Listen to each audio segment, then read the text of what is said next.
Welcome. I'm Sunday editor Jack Spillane, and I'm here with our award-winning photographer Peter Pereira, who for many years has been taking pictures of people at work around SouthCoast. And this week we have the pleasure of spotlighting some of Pete's best work of SouthCoast at work. And we're going to talk about some of those photos today. Welcome, Pete. Hey, Jack. How's it going? So this first photo, Pete, is just an astonishing photo.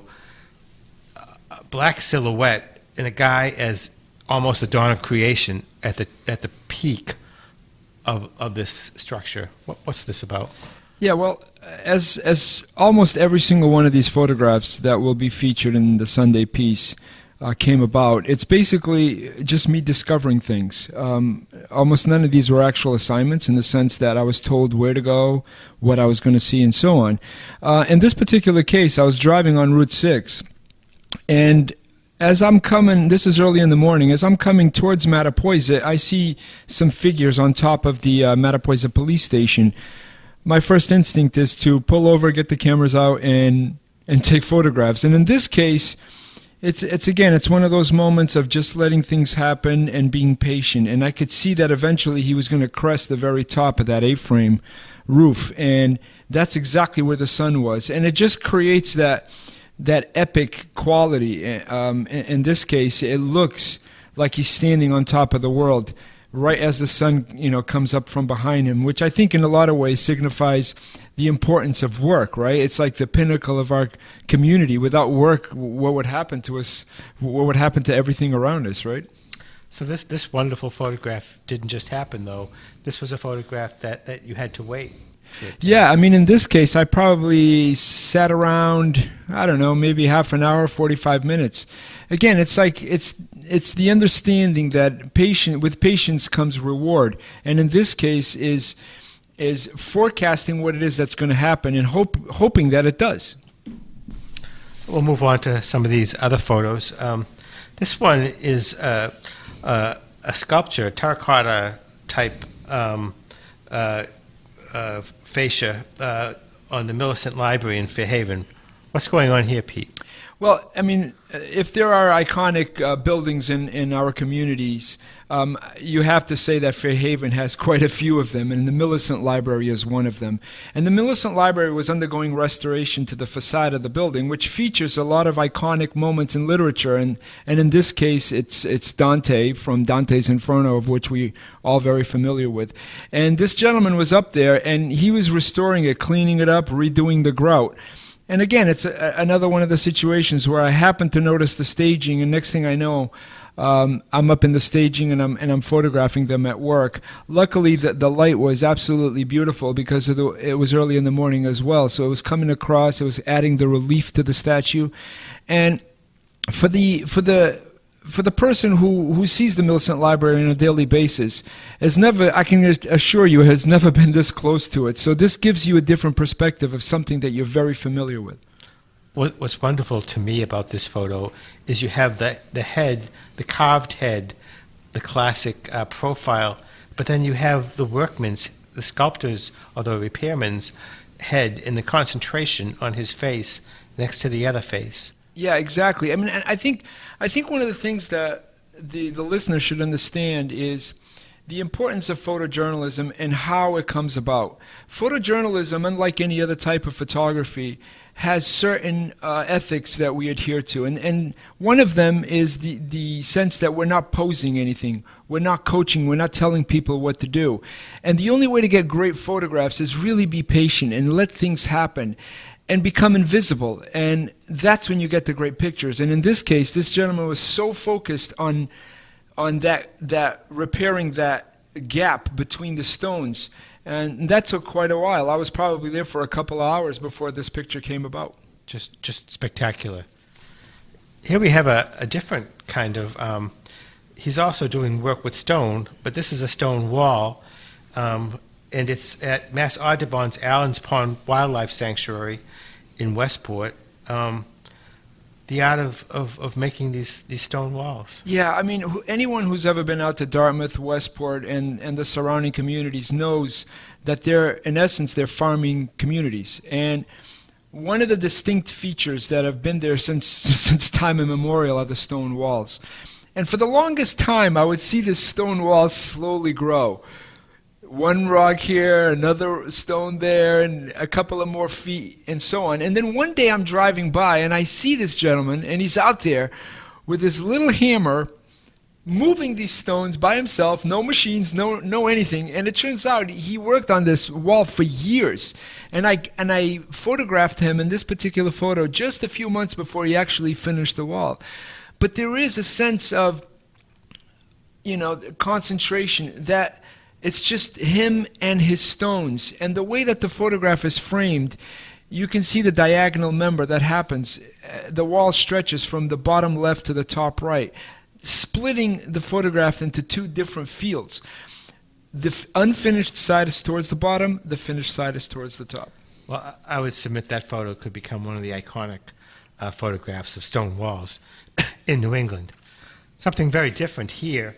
This guy is working on, he's washing windows high above the city. What's happening here, Pete? Yeah, this is another one of those interesting things that only became possible because of how many years I've been working in the region, and you become friends with many people.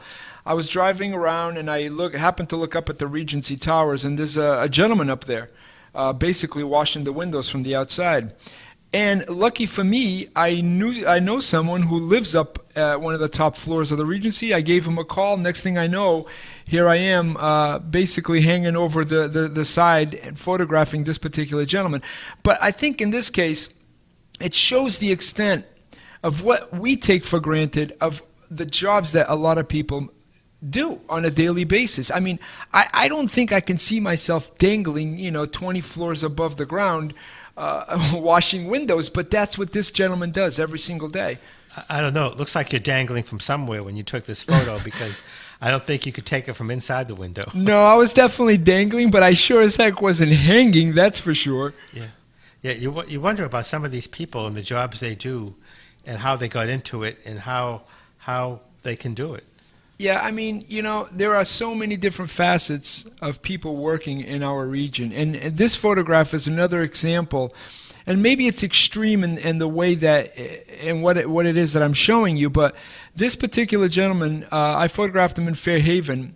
And he is working on a barge. And he's welding these loops so that you can put chains around it to control the barge when you're pulling it with a tug. And I sat there for a long period of time because the reason the sparks look the way they do is because this is a long exposure. So I don't carry around tripods. I carry 2 cameras and 2 lenses, and that's pretty much it. So I basically found an oil barrel that was there, and I just put my camera on top of it. I held it down with 2 hands, and that exposure was probably around the 3-second exposure. That's why the sparks look the way they do.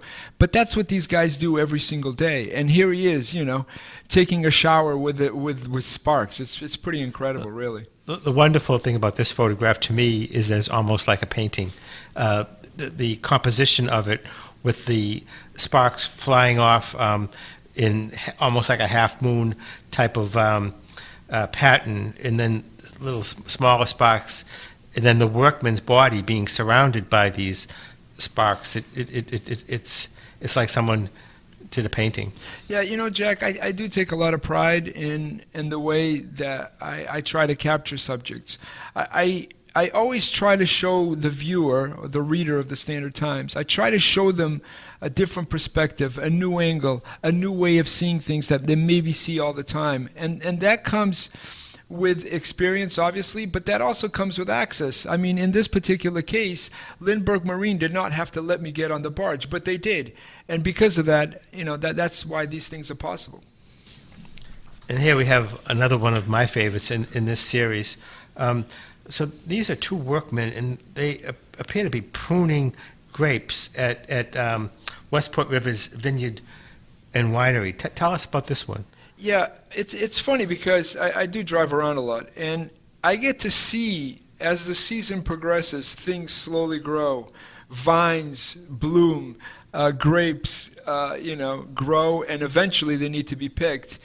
And again, this is one of those photographs that I didn't know this was going to happen. I just happened to be at the right place at the right time. And I really like to put the viewer in a place that they wouldn't be unless they work there. That's what these guys do. So they're picking the vine, they're picking the grapes all day long. They go from vine to vine. But the low angle like that, what it does is it isolates it. And it creates three different planes to the photograph. So you have the two gentlemen and you have the grapes. They're divided by the very thing that they work on every single day. And you can see that they're focused, but you can also see that they're enjoying, not only the weather, but what it is that they do. If you ever wonder what it takes to grow wine, to grow the grapes that are made into wine, this photograph tells that story. So what is this here? This is the city of New Bedford goes about applying the second coat of paint on the Housing and Community Development Center in downtown. It looks almost like a church. Yeah, I mean, as you well know, Jack, probably better than most people, like our region is steeped in history. It doesn't take very much to find things that are unique to our area. In this case, the windows. And this particular office is above the New Bedford Art Museum. I had walked by and I saw a guy on a lift painting up there. Didn't say anything, rang on a couple of bells. Next thing I'm inside, and it turns out because of the way that the conference table is placed, it reflected the top of the window perfectly. So again, it created a perfect symmetry in the photograph.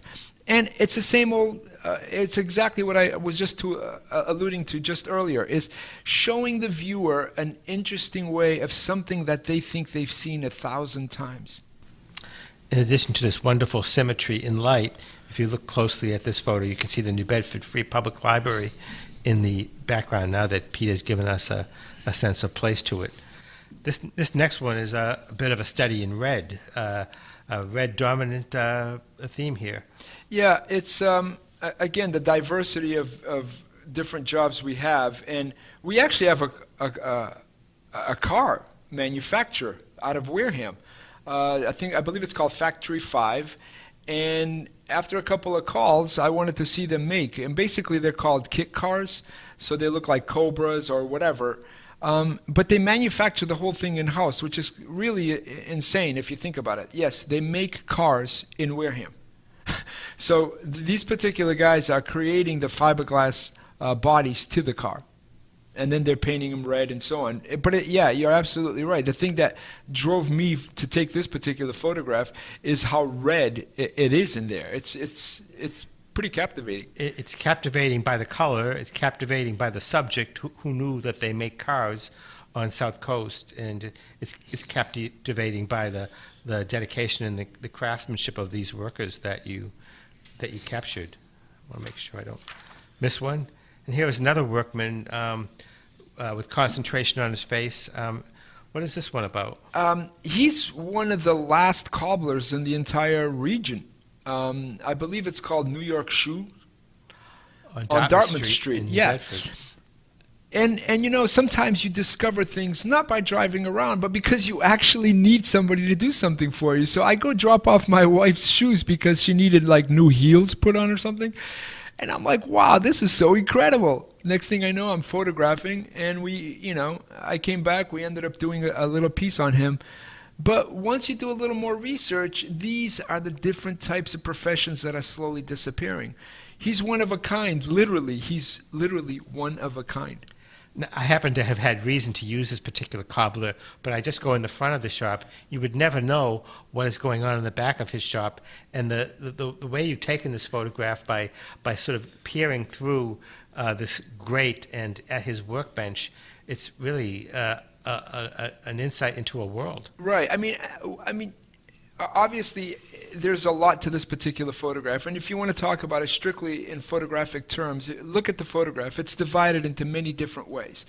First of all, the subject is set off by two sections, one at the top, one at the bottom. Even though they're not exactly the same, they are similar in the way that it's laid out. These little cubicles, these little squares. Inside the section where the gentleman is, you have sets of wheels. All right. So, and then he is on the right side, and the left side of the frame is completely different. So there's a lot of different frames within the frame of the particular photograph, and that's why it's interesting. It's wonderful. And moving on, we have, this is a picture that looks like an insight into hell or a predominant theme of fire. Yeah, this is a Blue Fleet, I believe, and they're making what the dredges for scallopers. And these guys actually sell dredgers to many international markets, not just to New Bedford fishermen. But yeah, I mean, it was a pretty hot event there. I wasn't too sure if I was going to come back, in one piece, because all of a sudden there's just fire flying all over the place. And what it is that when they start up their torches, they have to have a lot of gas coming out, or else the torch doesn't start. So it was just one of those things of being at the right place at the right time. Well, yeah, because if I was in the wrong place, it would have been kind of ugly. Again, Pete, I'm always taken by the expressions on the faces of these workers. In this one, the guy is obviously in a dangerous position, and you can just tell by the expression on his face that he's aware of the danger and he's concentrating. Yeah, Jack, I mean, this goes back to what I said earlier. It comes with the photographer having patience, with the photographer somehow spending enough time in the environment to become invisible. Only when people that you're photographing ignore you or don't even acknowledge your presence, that's when you capture the reality of a situation. Yeah, I've long felt that about reporting. And unless you can make your subjects relax, you really can't exactly tell the story. And this one was a photograph that we talked about putting in. It's one near and dear to all our hearts. It's a woman in one of our local clothing factories. Yeah, I mean, how long is the history of New Bedford and Fall River in the textiles, right? I mean, my mom worked in a mill once upon a time, and it's still a vibrant part of our community. A lot of people don't realize that Joseph Aboud makes the suits in New Bedford. So the NBA coaches, for instance, every time you watch an NBA game, the coaches are wearing a suit made in New Bedford. And these are the people, this woman is making the suits for the coaches. And a lot of times we forget about this, that it's still a textile town, and it still matters the workforce that we have in our city. And it turns out, as you know, I'm Portuguese, a lot of these people are Portuguese, and they're master seamstresses, and it's just great to go in here and see the professionalism. But if you look closely at the photograph, it's not your old mill. This is a 21st century mill. You can see the robotic conveyor belt happening above her.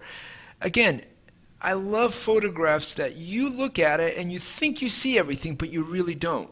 And all I want you to do is look at the photograph just a little bit longer, and then hopefully you'll discover even more. Pete talks about the 21st century mill. In this photograph, the composition shows that the woman is almost dwarfed by these machines on which the suits and the materials for the suits are hanging, and they're sort of chugging their way around her, and it just is a tremendous environmental photo of the environment she's in. Yeah, I just love it. I love it when a company doesn't say, okay, what do you want to take pictures of? But they just simply say, okay. Another favorite from this series of mine is this photo in the cranberry bogs. Yeah, I mean, Wareham, Carver, I don't think people realize, unless they're in the cranberry industry, how important these places are to the entire national cranberry crop. Besides, I believe it's Wisconsin, most cranberries come from our area. So even when you buy a bottle of cranberry juice and you buy it in Poland, guess what? It probably came from Wareham, Massachusetts. To get a chance to go into the bog, and in this case, I'm in the bog with them. I'm wearing Not much besides a couple of trash bags in my legs, believe it or not, because nobody had an extra waiter, which is what those things are called that you see the woman wearing. If I always take pride in bringing the viewer to a place they wouldn't normally go. And in this case, that would be in the bog harvesting the cranberries. And if you didn't know anything about how cranberries are made in the wet environment that they are grown in, this photograph would be a lesson for you in that. Here we have another very interesting one. This is the kind of photograph that you have to look at it for a while to figure out exactly what you're seeing. And then when you figure it out, you're seeing something very familiar. Yeah, I mean, this is one of those that you have to look at it. But why? Why is this photograph interesting, and why am I challenging the viewer to look at the photograph? Because the simple truth is, most people will photograph the iconic Whaleman statue from the front. Nobody ever actually bothers to see, oh, wait a minute, what does the statue look like from behind? What does it look like from on top? And what happened was, I had noticed that there was a crew from DPI that were redoing the boat-shaped facade that the statue sits on. Unbelievably, there was a ladder just sitting there behind the monument that hangs, that is directly behind the statue. So I climbed the ladder, and I'm like, wow, I've never seen this statue from this angle, and I don't think anybody else has. But the power of that hand on the back of that harpoon drives the photograph visually forward, which is what you want to see. And as your eye moves forward in the photo, you start discovering new things. And in this case, you start seeing the orange-clad men, and then you realize that they're making a boat. And that's what's interesting. Like a puzzle and a portrait at the same time. Right. Now we come to the last in our series of South Coast at Work. This guy is standing on a cupola. Yeah, I mean, how many iconic-looking historical houses do we have, right? Sometimes it's so easy to forget about these things. It's funny because this afternoon I happen to be walking around on William Street, and I see a couple getting out of their car, and I could tell they were from out of town because they had the Whaling Museum sticker on their chest. So I said, hey, welcome to New Bedford. And the woman says, do you live here? And I said, yeah. She goes, you are really lucky. This is a beautiful place. I mean, look, drive down Union Street, drive down Hawthorne Street. These are all homes that represent who we are. And this guy, as a worker, doing a new roof, what is he doing? I mean, think about it. He is keeping these homes, this history alive. Well, the owner is, obviously, but the cool thing about the photograph is the way that the window frame at the bottom points you straight up to him. So visually you have no choice but to look upwards in the photograph, and that's why this particular photograph works. The make-believe houses almost of New Bedford's Great Whaling Era. Exactly. And, captured by Pete Pereira in this series of South Coast at Work. It's a wonderful series, Pete, and I think there are probably many more examples of it to come.